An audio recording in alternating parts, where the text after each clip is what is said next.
পড়াশোনার চাপ এবং ক্যারিয়ার নিয়ে দুশ্চিন্তার মাঝে কিভাবে ইবাদতে মনোযোগ ধরে রাখা যায়? মানসিকভাবে শান্ত থাকার জন্য একজন ছাত্রের দৈনন্দিন রুটিন কেমন হওয়া উচিত বলে আপনি মনে করেন? ক্যারিয়ার ভাবনা বেশিরভাগ মানুষকে আজকাল ডিপ্রেসড করে দিচ্ছে। পড়াশোনার অতিরিক্ত চাপটাও ওই ক্যারিয়ার ভাবনা থেকেই মূলত এসেছে।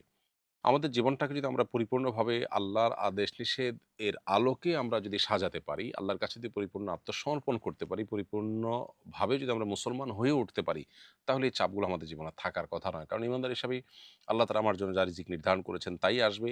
আমি সমাজে কারো সাথে পার্থিব কোনো বিষয়ে কম্পিটিশনে জড়াবো না, বরং আমি হালাল এবং সুস্থ স্বাভাবিকভাবে আল্লাহর কাছ থেকে যা পাবো সেটাকে আমি ওয়েলকাম করব। আর যেটুকু আমি পাবো না সেটুকুকে আমার রিজিকে নেই, সেগুলো আমার ভাগ্যে নেই। এটি চূড়ান্তভাবে জেনে আমি নিজেকে সান্ত্বনা দেব এবং আমি সন্তুষ্ট চিত্তে আল্লাহর ফয়সালাকে মেনে নিব।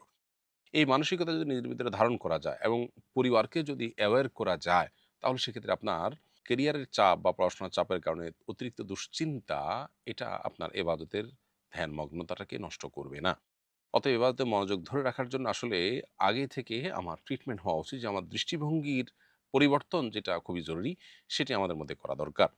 ইনশাআল্লাহ এটা সবচেয়ে বেশি সাহায্য করবে। এর বাইরে একজন শিক্ষার্থী হিসাবে আপনার ৫ ওয়াক্ত নামাজের পাশাপাশি সকল হারাম গুনাহ থেকে, হারাম কাজ থেকে বেঁচে থাকা, গুনাহের কাজ থেকে বেঁচে থাকা এবং সৎসঙ্গ অবলম্বন করা, আল্লাহর প্রতি মনোনিবেশ করা, আল্লাহ স্মরণ করা, দোয়া মোনাজাতের মধ্যে বেশি সময় অতিবাহিত করার চেষ্টা করা, একটা দ্বীনি এনভায়রনমেন্ট এবং পরিবেশের মধ্যে নিজেকে রাখার চেষ্টা করা। এই বিষয়গুলো যদি আপনি করতে